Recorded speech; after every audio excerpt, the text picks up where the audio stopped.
ಇಂಗ್ಲಿಷ್ನಲ್ಲಿ T H ಅಂದರೆ the ಅಥವಾ ಥ ಯಾವುದು ಸರಿ? ಟಿ ಎಚ್ ಅಂದರೆ ದ ವ ಥ ವ ನೋಡೋಣ ಬನ್ನಿ. ಟಿ ಎಚ್ ಅಂದರೆ ದ ಧ್ವನಿ. ಸಾಮಾನ್ಯವಾಗಿ ಇಂಗ್ಲಿಷ್ನ ಸರ್ವನಾಮಗಳು, ನಿರ್ದೇಶಕ ಪದಗಳು ಮತ್ತು ಕೆಲವು ಹಳೆಯ ಇಂಗ್ಲಿಷ್ ಪದಗಳಲ್ಲಿ ಟಿ ಎಚ್ ಅನ್ನು ದ ಎಂದು ಉಚ್ಚರಿಸಲಾಗುತ್ತದೆ. ಉದಾಹರಣೆಗೆ T H E the, T H I S this, T H A T that, T H E N then, M O T H E R mother. ಈಗ ಟಿ ಎಚ್ ಅಂದರೆ ಥ ಧ್ವನಿ.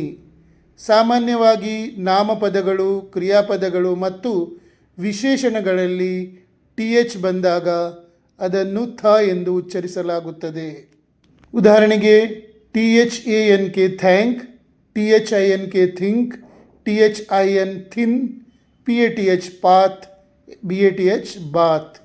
ಪದದ ಕೊನೆಯಲ್ಲಿ ಟಿ ಎಚ್ ಇ ಬಂದಾಗ ಅದು ಹೆಚ್ಚಾಗಿ the ಧ್ವನಿ ನೀಡುತ್ತದೆ. ಉದಾಹರಣೆಗೆ B A T H E ಬೇದ್.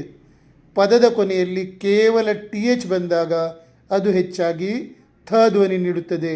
ಉದಾಹರಣೆಗೆ ಬಾತ್, ಮಿತ್. ನಿಮಗೆ ನನ್ನ ಟೀಚಿಂಗ್ ಮತ್ತು ರಿಸರ್ಚ್ ಇಷ್ಟವಾದಲ್ಲಿ ನನ್ನ ಪೇಜ್ ಫಾಲೋ ಮಾಡಿ ಮತ್ತು ಶೇರ್ ಮಾಡಿ. ನಿಮಗೆ 3 ತಿಂಗಳೊಳಗೆ ಇಂಗ್ಲೀಷ್ ಮಾತನಾಡಲಿಕ್ಕೆ ಕಲಿಬೇಕು ಅಂತ ಇದ್ದರೆ, ನಾನು ನನ್ನ 32 ವರ್ಷಗಳ ಅನುಭವದಿಂದ ನಿಮಗಾಗಿಯೇ ಒಂದು ಕೋರ್ಸ್ ರಚಿಸಿದ್ದೇನೆ. 32 ವರ್ಷಗಳ ಮುಂಚೆ ನಾನು ಕ್ಲಾಸ್ ಸ್ಟಾರ್ಟ್ ಮಾಡಿದಾಗ ನನಗೆ ಸೇರುವ ಹೆಚ್ಚಿನ ವಿದ್ಯಾರ್ಥಿಗಳು 3ನೇ 4ನೇ 5ನೇ ಕ್ಲಾಸ್ನವರಿಗೆ ಮಾತ್ರ ಕಲಿತವರು. ಅವರಿಗೆ ಕಲಿಸುವಾಗ 3-4 ತಿಂಗಳೊಳಗೆ ಅವರು ಓದಲು, ಬರೆಯಲು ಮತ್ತು ಮಾತನಾಡಲು ಕಲಿತಿದ್ದರು. ಆ ಅನುಭವದಿಂದ ನಾನು ಹೇಳ್ತಾ ಇದ್ದೇನೆ ಮತ್ತು ಇಷ್ಟು ವರ್ಷದಿಂದ ನಾನು ಅದೇ ಮಾಡ್ತಾ ಬಂದಿದ್ದೇನೆ. ಹಾಗಾಗಿ ಇವತ್ತು ಗ್ಯಾರಂಟಿಯಾಗಿ ಹೇಳ್ತಾ ಇದ್ದೇನೆ, ನನ್ನ ಕೋರ್ಸ್ ಮಾಡಿದರೆ ನೀವು 3 ತಿಂಗಳಲ್ಲಿ ಮಾತನಾಡಲಿಕ್ಕೆ ಕಲಿತೀರಿ.